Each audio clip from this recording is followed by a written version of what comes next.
So we are discussed about protein.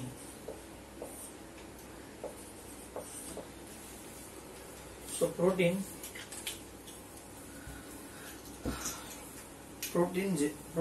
are the most abundant of our life. The most abundant part of our life are proteins. So most abundant part of our life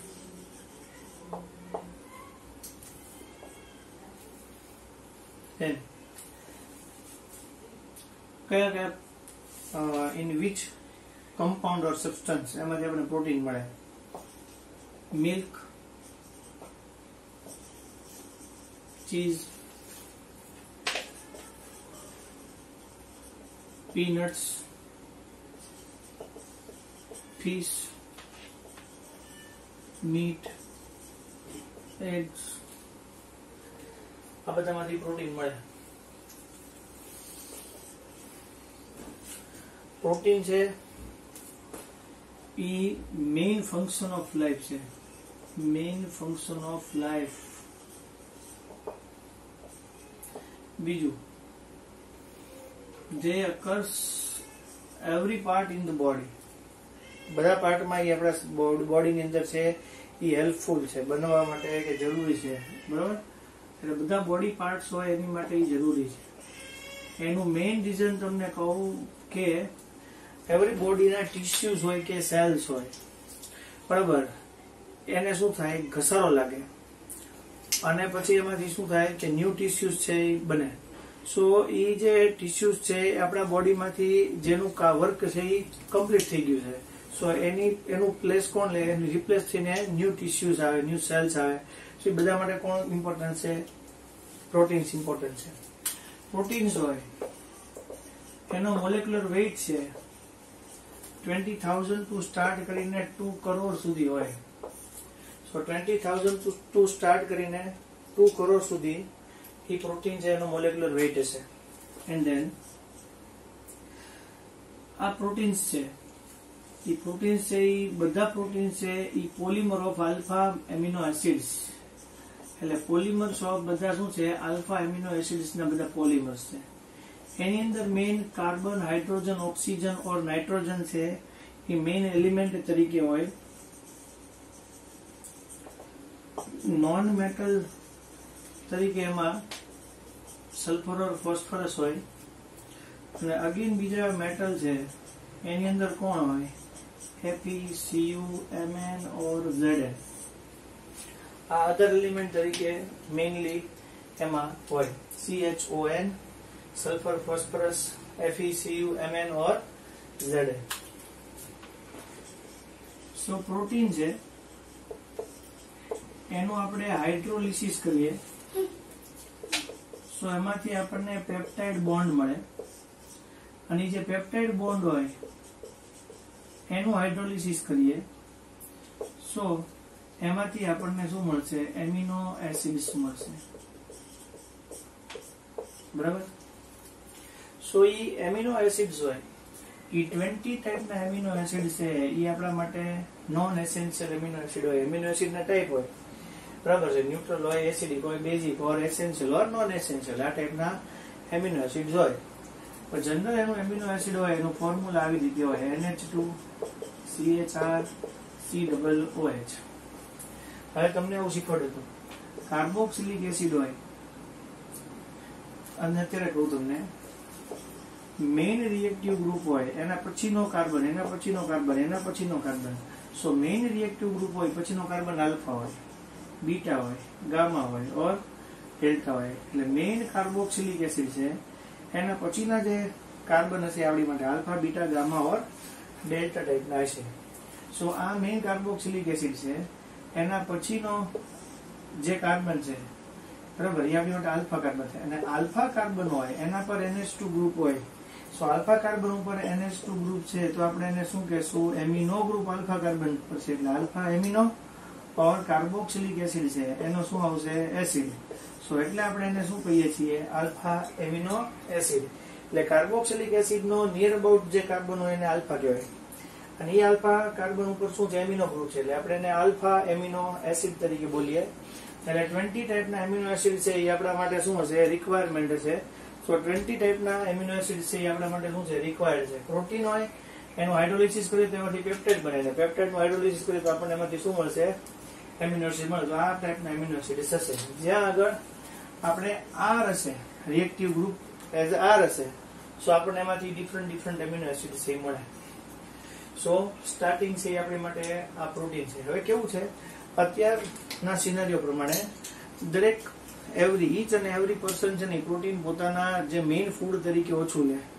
એટલે શું થાય કે 10 as આપણે ratio કાઢીએ કે કોઈ 10 person હોય એનો આપણે શું કરીએ કે રિપોર્ટ લઈએ અને એ રિપોર્ટમાં આપણે પ્રોટીન ચેક કરીએ.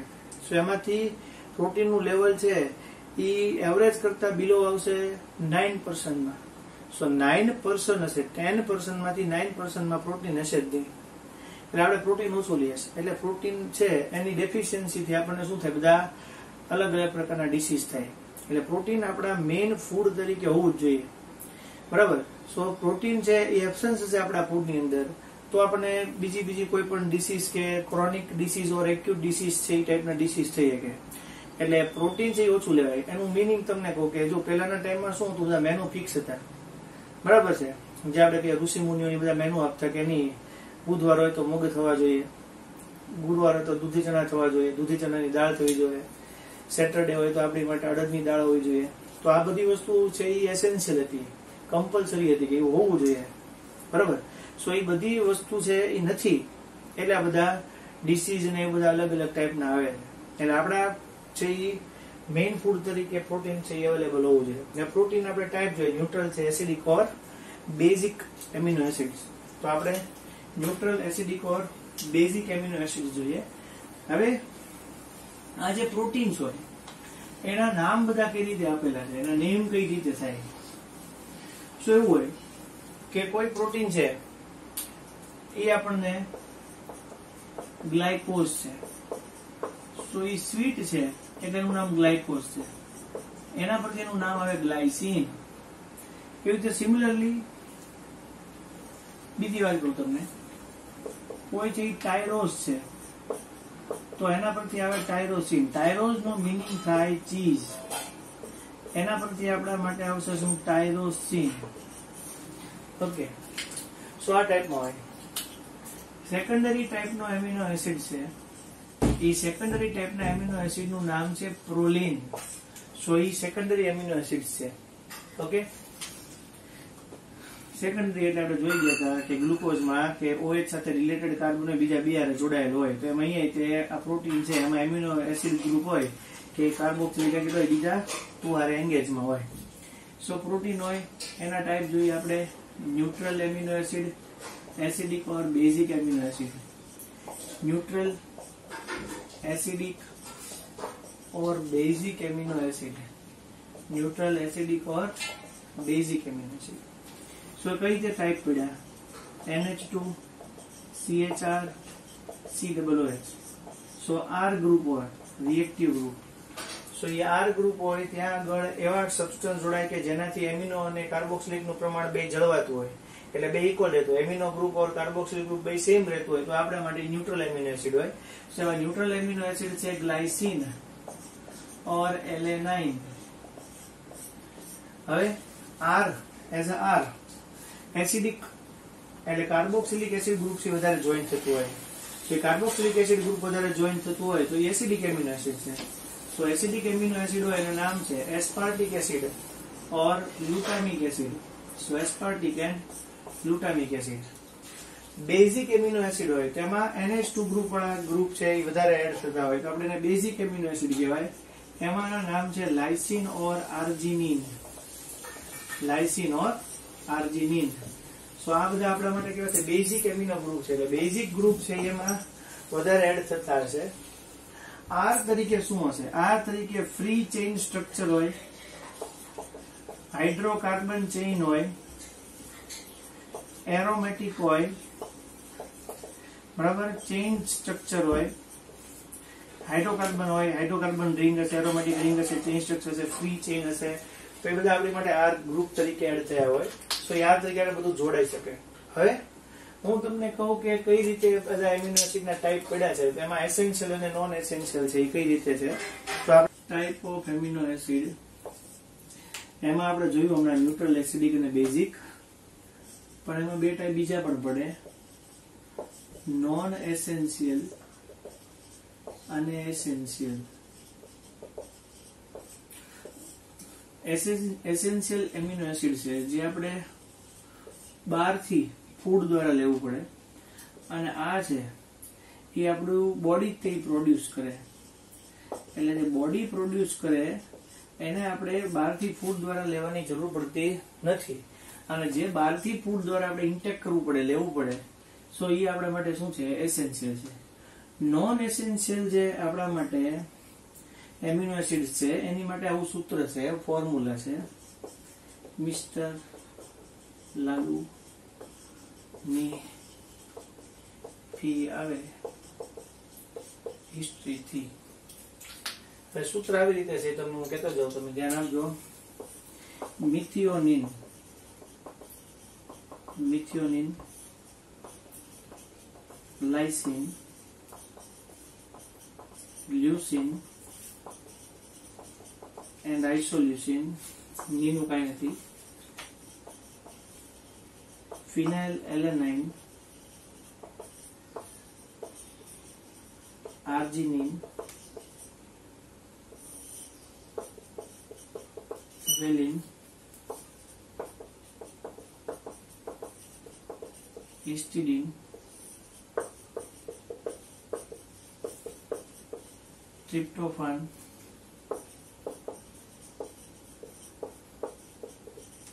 થ્રીઓનિન. હિસ્ટિડીન, થ્રીઓનિન, ટ્રિપ્ટોફાન, વેલિન, આર્જિનિન, ફિનાઇલેલેનાઇન, લ્યુસિન, આઇસોલ્યુસિન, લાઇસિન અને મિથિયોનિન. સો ટોટલ આ રીતે 10 જે છે એ આપણા માટે નોન એસેન્શિયલ એમિનો એસિડ 1 2 3 4 5 6 7 8 9 ને 10. તો આ તમારે યાદ રાખવું પડે કે જે આપણે બહારથી ફૂડ દ્વારા લેવું પડે એ આપણા માટે એસેન્શિયલ છે, અને જે આપણા બોડીની અંદર જ પ્રોડ્યુસ થાય તો એ આપણા માટે નોન એસેન્શિયલ છે. હવે આપણા માટે એમિનો એસિડ છે એમાં ડી અને એલ કહી દે. મોસ્ટલી બધા એમિનો એસિડ હોય એ બધા આપણા માટે એલ એમિનો એસિડ છે, બરાબર. કઈ રીતે છે આપણે જોઈએ. આ બધા એમિનો એસિડના નામ જોઈએ છે, એમિનો એસિડના આપણે સ્ટ્રક્ચર જોવાના છે, એ સ્ટ્રક્ચર યાદ પણ રાખવાના છે આપણે, તો આપણે એ જોતા જઈએ છીએ, જોશું આપણે આગળ. તો આપણા માટે સ્ટ્રક્ચર્સ છે એ જોઈએ આપણે એમિનો એસિડ્સના.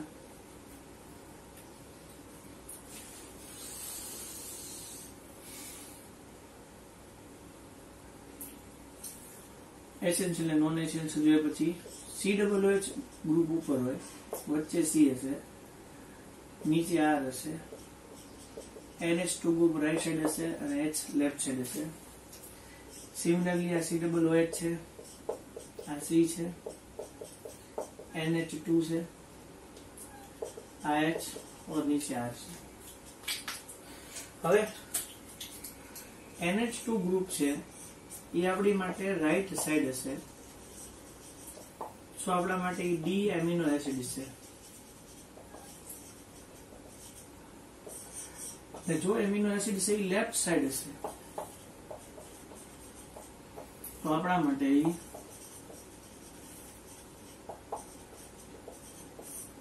એલ એમિનો એસિડ છે. Most of the amino acid છે એ એલ જ હશે, ડી નહીં હોય, બરાબર. હવે બીજી વાત કરું. સપોઝ કે અહીંયાથી આ H છે એ વયો જાય અને NH2 માં એડ થાય તો એ આપણા માટે NH3 પ્લસ થાય, પોઝિટિવ સાઇન આવે, અને COO માઇનસ થાય, અહીંયા H આવશે, આ R આવશે. સો આને આપણે એમ્બિડેન્ટ આયન કહેવાય, ઓર આપણે એને છે એ જ્યુટર આયન કહેવાય.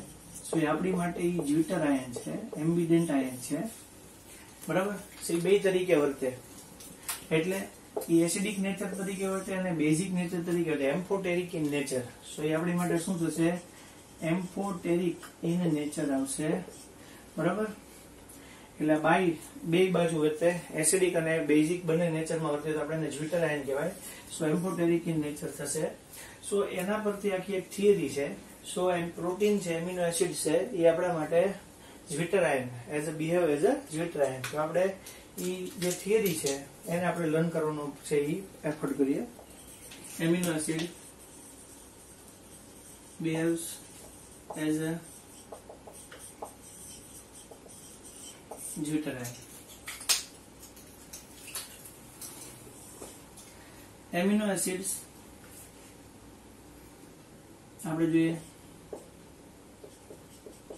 NH2R CH COO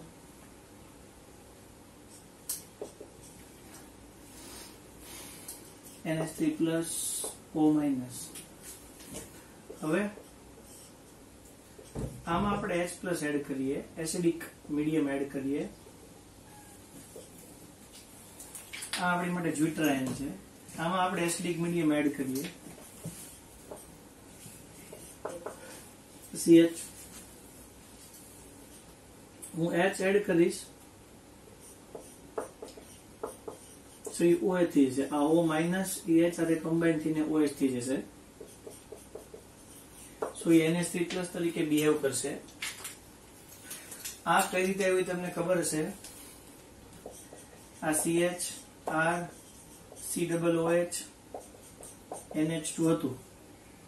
સો એમાંથી આ H છે રિમૂવ થાય અને આ NH2 છે H છે એક્સેપ્ટ કરે એટલે આવું થાય. સો આપણે એને લખ્યું. સો એ બિહેવ કઈ રીતે કરી આપણે જોવું છે.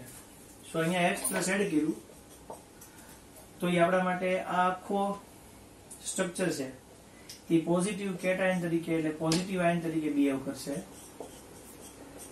ઈ પોઝિટિવ આયન તરીકે બિહેવ કરે એટલે ઈ સોલ્યુશન હોય એની અંદર નેગેટિવલી ચાર્જડ હોય અને નેગેટિવલી ચાર્જડ એટમો, નેગેટિવલી ચાર્જડ જે ઇલેક્ટ્રોડ હોય કેથોડ એના ઉપર જશે, કારણ કે પોઝિટિવલી ચાર્જડ છે એટલે કેથોડ તરફ જશે. એવી રીતે અહીંયા આપણે OH- એડ કરીએ. સો અહીંયા એમાંથી શું થશે, H+ આવી રીતે રિવર્સિબલી પ્રોસેસમાં આવશે. હવે કેવું થશે હું તમને સમજાવું. આમાંનો H+ છે એ આ OH- એડ થશે અને વોટર મોલેક્યુલ છે એ રિલીઝ થશે ત્યાંથી, એટલે અહીંયા CH આવશે, અહીંયા NH2 આવશે, આ COO અને O- આવશે.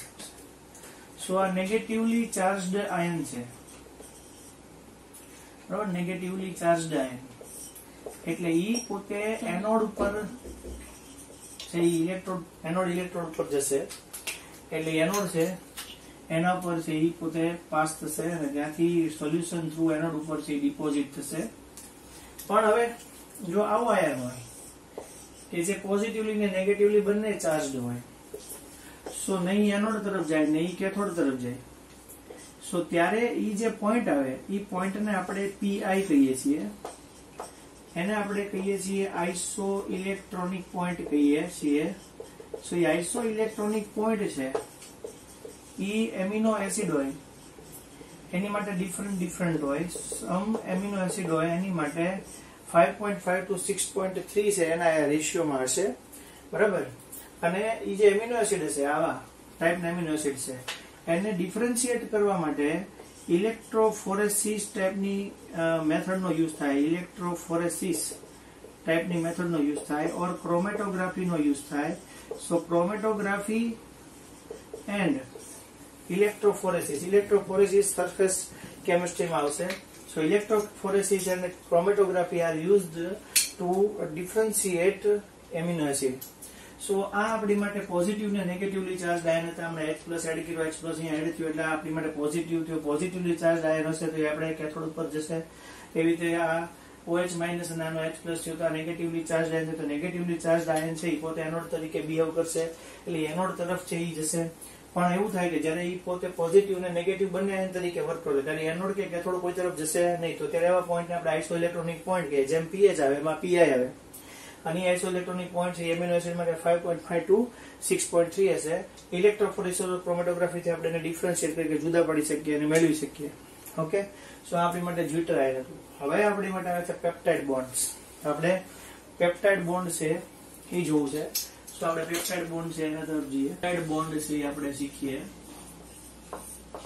નેક્સ્ટ ટોપિક આપણે એસેન્શિયલ અને નોન એસેન્શિયલ એમિનો એસિડ શીખા. એમિનો એસિડ છે એનો નેચર શીખા. અને હવે છે પેપ્ટાઇડ બોન્ડ. પેપ્ટાઇડ બોન્ડ કઈ રીતે આવે? સો 2 amino acid join together and water molecule છે એ રિલીઝ થાય અને 2 એમિનો એસિડ છે એ એકબીજા હારે કનેક્ટ થાય અને જે બને એને આપણે ડાયપેપ્ટાઇડ કહેવાય. એટલે 2 amino acid combine together and release H2O molecule and dipeptide bond. 3 amino acid combine together and water molecule of 2 mole of water molecules release તો આપણે ટ્રાયપેપ્ટાઇડ બને. એવી રીતે 4 જોડાય તો આપણી માટે એ શું બનશે? ટેટ્રાપેપ્ટાઇડ બને. એવી રીતે 4 to 10 એમિનો એસિડ એકબીજા સાથે કનેક્ટ થાય અને વોટર મોલેક્યુલ છે એમાંથી છે રિલીઝ થઈ જાય તો આપણી માટે ઓલિગોપેપ્ટાઇડ કહેવાય. અને જો એનો મોલેક્યુલર વેઇટ અબાઉ 10,000 હોય એટલે 10,000 કરતા એનો મોલેક્યુલર વેઇટ વધારે હશે, બરાબર, તો આપણે આને શું કહેવાય? પોલીપેપ્ટાઇડ પ્રોટીન કહેવાય. ઓકે, તો 10,000 કરતા મોલેક્યુલર માસ કે મોલેક્યુલર વેઇટ જેનો વધારે હશે એ આપણે માટે શું હશે? એ પોલીપેપ્ટાઇડ પ્રોટીન કહેવાય. સો 2 amino acid join together water molecule release થશે તો આપણને બનશે ડાયપેપ્ટાઇડ. 3 એમિનો એસિડ છે કમ્બાઇન ટુગેધર અને 2 વોટર મોલેક્યુલ જશે તો આપણી માટે શું આવશે? ટ્રાયપેપ્ટાઇડ બનશે. એવી રીતે ટેટ્રાપેપ્ટાઇડ બને. અને 4 to 10 હશે બધાને આપણે શું કહેવાય? ઓલિગોપેપ્ટાઇડ કહેવાય. અને મોર દેન 10,000 મોલેક્યુલર માસ કે મોલેક્યુલર વેઇટ હશે તો આપણે એને શું કહેશું? પોલીપેપ્ટાઇડ પ્રોટીન કહેશું. સ્ટાર્ટિંગમાં આપણે 3 એમિનો એસિડ યાદ રાખીએ, પછી આપણે બીજા એમિનો એસિડ યાદ રાખવાનો પ્રયત્ન કરીએ. તો આપણે જોઈએ, જો main formula to NH2CHR COOH where R તમને આવું શીખવાડતું કાયરલ કાર્બન. તો તમે જોઈ શકો અહીંયા હાઇડ્રોજન મોલેક્યુલ આવે. સો આ કાર્બન છે એમાં ફર્સ્ટ, સેકન્ડ, થર્ડ અને આ ફોર્થ. એટલે ટોટલ 4 રિએક્ટિવ ગ્રુપ છે એ અલગ અલગ હોય, ડિફરન્ટ હોય. તો 4 રિએક્ટિવ ગ્રુપ અલગ અલગ ડિફરન્ટ હશે તો આપણે એને શું કહેશું? કાયરલ એટમ કહેશું. પણ ફર્સ્ટ એમિનો એસિડ છે જેનું નામ છે ગ્લાયસિન. તો એ ગ્લાયસિન છે એ એક જ એવો એમિનો એસિડ છે કે એ પોતે કેવો નથી? એ પોતે કાયરલ કાર્બન નથી, કાયરલ નથી. કારણ કે જો 2 હાઇડ્રોજન સેમ આવી ગયા કે નહીં? બંને હાઇડ્રોજન સેમ આવી ગયા કે નહીં? સો બંને હાઇડ્રોજન સેમ આવી ગયા એટલે આપણા માટે એ શું નથી? કાયરલ કાર્બન નથી. એટલે આ આપણી માટે શું છે? NH2 આને સ્મોલ લખાય NH2CH2COOH GLY. કોઈ પણ એમિનો એસિડ હોય એને ટોટલ 3 લેટર્સ માં લખાય GLY. ઓર એને બીજી રીતે કેવું હોય તો એને G પણ લખાય, બરાબર. પછી અહીંયા NH2 ઉપર CH કોમન. R ની જગ્યાએ જો આપણે CH3 મૂકીએ તો એને એલેનાઇન કહેવાય. અને જો CH આમાંથી 1 હાઇડ્રોજન રિપ્લેસ કરું અને ત્યાં ફિનાઇલ ગ્રુપ એડ કરું સો આને બોલાય ફિનાઇલ એલેનાઇન P. ઓકે, સો આને બોલીએ આપણે ફિનાઇલ એલેનાઇન, બરાબર. સો આ આપણા માટે જે એમિનો એસિડ થયા એમાં આપણે આ બધા એમિનો એસિડ ને કમ્બાઈન કરીને ડાયપેપ્ટાઇડ અને ટ્રાયપેપ્ટાઇડ જે લર્ન કરવું છે એટલે આપણે જોઈએ છીએ. ફર્સ્ટ હું તમને શીખવાડું છું ડાયપેપ્ટાઇડ. સો ડાયપેપ્ટાઇડ ની અંદર 2 એમિનો એસિડ ભેગા થશે. સો ફર્સ્ટ જોઈએ NH2 CH2 COOH plus NH2 CH CH3 COOH. આ છે આપણી માટે ગ્લાયસિન, આ છે આપણા માટે એલેનાઇન. આમાંથી OH અને આમાંથી H રિલીઝ થશે એટલે વોટર મોલેક્યુલ H2O છે ત્યાંથી રિલીઝ થશે અને વોટર મોલેક્યુલ ત્યાંથી રિલીઝ થશે એટલે આપણને મળશે NH2 CH2 CONH CH CH3 COOH. તો આ જે છે એ આપણા માટે થશે GLY અને ALA. આ બેનું કોમ્બિનેશન છે. આને બોલાય ગ્લાયસાઇલ એલેનાઇન. શું બોલાય અમને? ગ્લાયસાઇલ એલેનાઇન. હવે કેવું છે? આ જે એન્ડ છે નાઇટ્રોજન એન્ડ, કાર્બોક્સિલિક એન્ડ, ઈ ડાયપેપ્ટાઇડ કે પેપ્ટાઇડ બોન્ડ માં પાર્ટિસિપેટ કરે નહીં. પેપ્ટાઇડ બોન્ડ છે એ આવો છે, CO NH ગ્રુપ વાળો બોન્ડ છે, આપણી માટે શું છે? પેપ્ટાઇડ છે.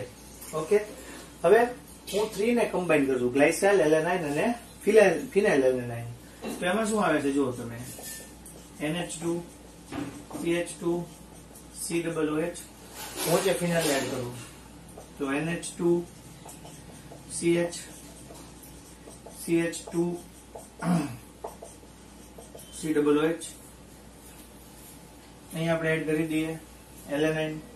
તમને ખબર જ છે આ હું એલેનાઇન અહીં એડ કરું છું, આ ત્રણે કમ્બાઈન થશે. બરાબર, એટલે આની અંદર આપણે બોન્ડમાં લીધું છે, પેપ્ટાઇડ બોન્ડમાં એમ. બરાબર, એ ટોટલ 3 એમિનો એસિડ ભેગા થઈ ગયા. OH H, કારણ કે એમાંથી HH હોય ને, આમાંથી HH હોય, એમાંથી OH અને H છૂટા પડ્યા હતા ને. બરાબર, એટલે CONH બન્યું ને. એમ અહીંયાથી કેવું થશે ને, OH આ બેમાંથી HH હશે એ રિલીઝ થશે, અને -2 મોલ ઓફ વોટર મોલેક્યુલ છે રિલીઝ થશે. એટલે આ એન્ડ જે છે, આનો જે એન્ડ પાર્ટ નાઇટ્રોજન, એટલે એક એમિનો એસિડ હશે એમાં NH2 છે ઈ પાર્ટિસિપેટ છે, બીજો એમિનો એસિડ હશે લાસ્ટ નો એમાં COOH પાર્ટિસિપેટ ન થાય. એના પરથી પણ એને પેપ્ટાઇડ ના ટાઈપ આપ્યા છે. બરાબર, ચલો NH2 CH2 CONH, પછી અહીંયા CH CH2 ફિનાઇલ group CO NH CH3 COOH.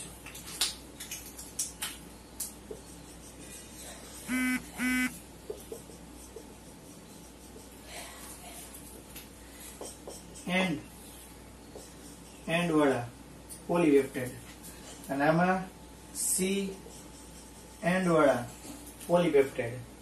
બરાબર, એટલે પોલીપેપ્ટાઇડ જે છે એ જે કન્ટિન્યુ શરૂ રાખે આગળ છે, બરાબર, ગ્રોથ વાનું આખી chain. So N and type polypeptide અને C એન્ડ ટાઈપ, એટલે C means carboxylic acid, and type polypeptide હોય.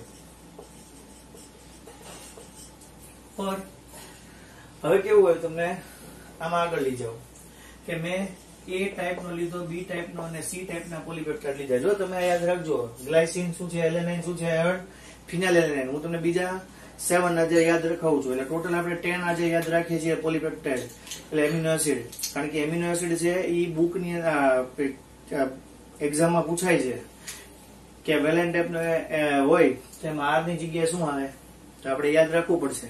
બરાબર, તો અહીંયા જોઈએ કે મેં A, B અને C ટાઈપના પોલીપેપ્ટાઇડ લીધા, તો એની કેટલી ટાઈપ બને, એને કેટલી રીતે આપણે કમ્બાઈન કરી શકીએ. સો A છે ઈ સપોઝ કે G ગ્લાયસિન છે, D સપોઝ કે ઈ એલેનાઇન છે, C સપોઝ કે ઈ આપણા માટે ફિનાઇલ એલેનાઇન છે. તો એને કેટલી ટાઈપ પડે, આવી રીતે A કરીએ, B કરીએ, ઓર C કરીએ.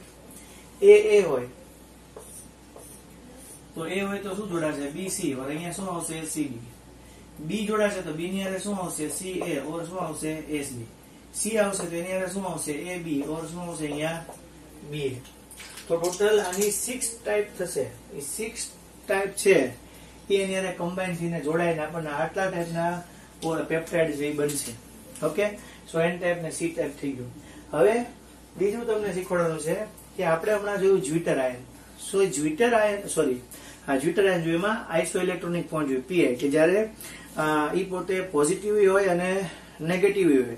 સો પોઝિટિવ ને નેગેટિવ જ્યારે કમ્બાઈન હોય ત્યારે એનો આઇસો ઇલેક્ટ્રોનિક પોઈન્ટ કઈ રીતે મળે, તો આઇસો ઇલેક્ટ્રોનિક પોઈન્ટ મેઝર કરવા માટે એનું ફોર્મ્યુલા છે. તો આપણે ફોર્મ્યુલા છે એ જોઈએ.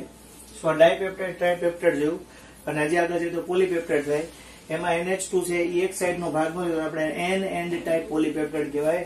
આમાં C ટાઈપ નો એટલે કાર્બોક્સિલિક એસિડ છે એમાં પાર્ટિસિપેટ ન કરતા આપણે C એન્ડ ટાઈપ પોલીપેપ્ટાઇડ કહીએ. ઓકે, અહીંથી આપણે આગળ જઈએ છીએ.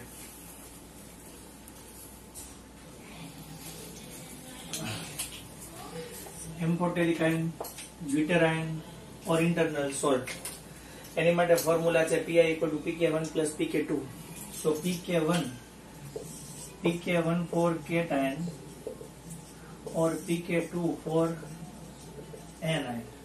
So એની આપણે એમ કહીએ તો pH વેલ્યુ થાય, બરાબર. પણ અહીંયા આપણે pK1 ને pK2 એવા નામ આપ્યા છે, બરાબર. તો અહીંયા કેટાયન ઓફ એલેનાઇન pK1 2.3 અને anion for pK2 9.7. So isoelectronic point of Pi 2.3. First આપણે ફોર્મ્યુલા લખીએ તો pK1 plus pK2 divided by 2, 2.3 plus 9.7 divided by 2, 7 or 3, 10.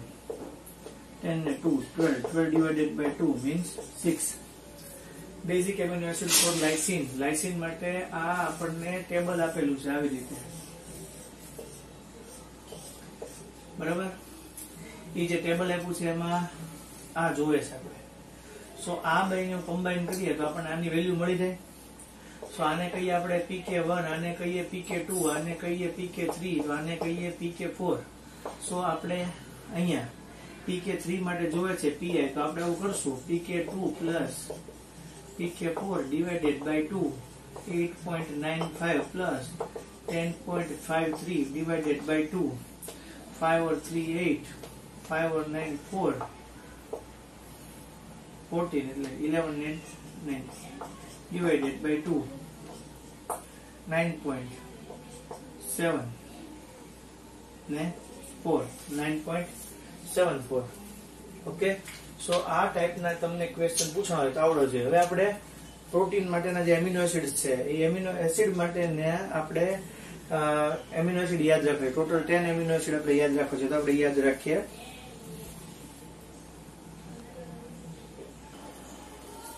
જો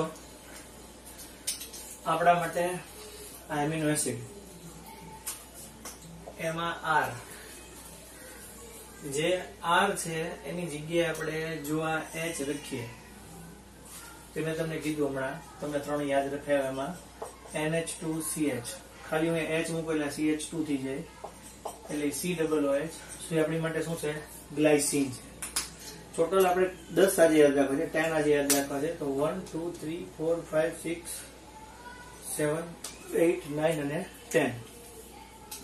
આ તમારે 2 times 3 times તમને યાદ ન રહે ત્યાં સુધી યાદ રાખવાના છે. આમ તો હું તમને લિંક એ રીતે કરાવું છું એટલે તમને યાદ રહી જશે. ફર્સ્ટ H છે, પછી CH3 છે. આનું પણ ફોર્મ્યુલા આપણે બનાવ્યું છે.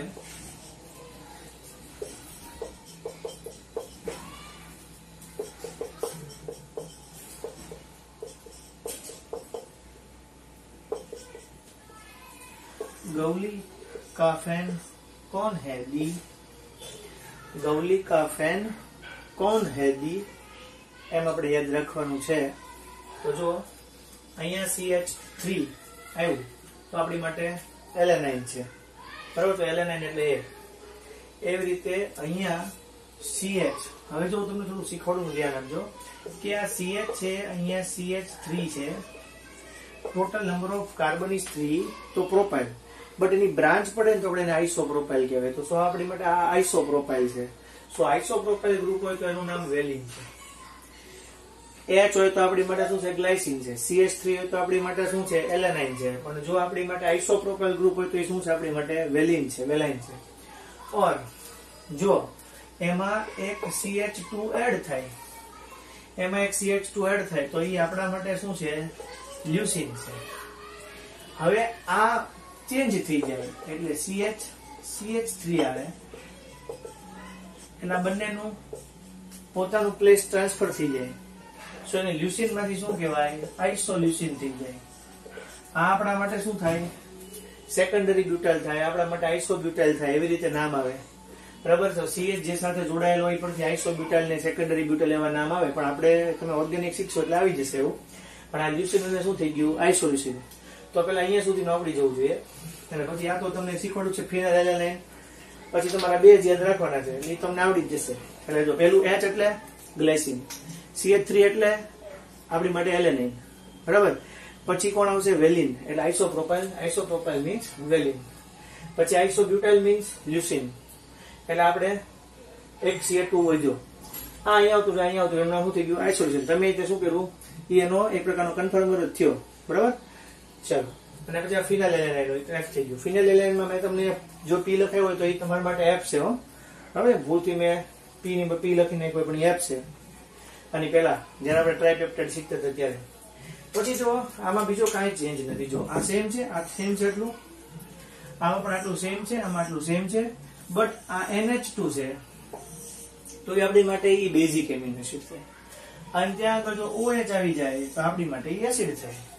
આટલો જ ચેન્જ છે. CH2CO છે તો એસ્પાર્જિન છે.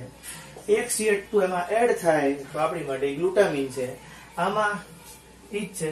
CH2COOH છે તો એ એસ્પાર્ટિક છે. એમાં એક CH2 એડ થાય ને COOH આવે તો એ આપણી માટે ગ્લુટામિક એસિડ છે. ઓકે, સો બધું એક ફરીવાર. H હોય તો શું આવશે? ગ્લાયસિન. CH3 હોય તો શું આવશે? એલેનાઇન.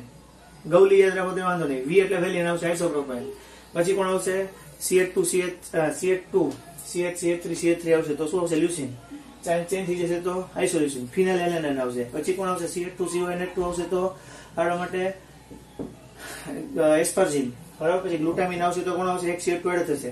આમાં CH2COOH આવશે તો એ આપણી માટે એસ્પાર્ટિક એસિડ. નીચે CH2COOH આવશે તો આપણી માટે ગ્લુટામિક એસિડ. ઓકે, સો આ આપણે યાદ રાખવાનું છે. અને આપણને આજે 10 તો આવડી જ જવો જોઈએ. અને આમ યાદ રાખવાનું ગૌલિક ફેન કોણ હેડી. ગૌલિકા ફેન કોણ હેડી. ઓકે, હવે તમારું હોમવર્ક છે. જો MCQ આપણે નેક્સ્ટ લેક્ચરમાં કરશું.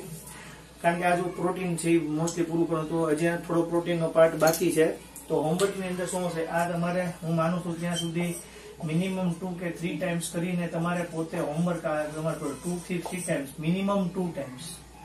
અને આની તમારે ટેસ્ટ ઘરે લખી નાખવી જોઈએ. બીજું જે કાંઈ પણ મેં તમને લર્ન કરાવ્યું છે એ આપણે પ્રોટીન છે એનું પ્રોટીન છે એ શીખ્યા. એમાં આપણે શીખ્યા એમિનો એસિડમાં ન્યુટ્રલ શીખ્યા, એસિડિક શીખ્યા અને બેઝિક શીખ્યા. પછી આપણે શું શીખ્યા એમાં? Essential and non essential. પછી આપણે શીખ્યા D અને L. પછી શીખ્યા જ્યુટેરાયન. જ્યુટેરાયન પછી શું શીખ્યા આપણે? ડાયપેપ્ટાઇડ, ટ્રાયપેપ્ટાઇડ. બરોબર, ઓકે. સો ટેસ્ટ તમારે લખી નાખી જોવાની. હોમવર્ક છે એ તમારા માટે 2 ટાઈમ્સ બધું કરવાનું જ છે. અને MCQ છે એના નંબર હું તમને કાલે આપી દઈશ, જેટલું મેં ચલાવ્યો એટલાના એ તમારે સોલ્વ કરવાના. તો આ તમારા માટે આટલું હોમવર્ક છે સબમિટ કરવા માટે. ઓકે, તો આપણે નેક્સ્ટ લેક્ચરમાં આપણે MCQ ની ડિટેલમાં ચર્ચા કરશું. બરાબર, થેન્ક યુ.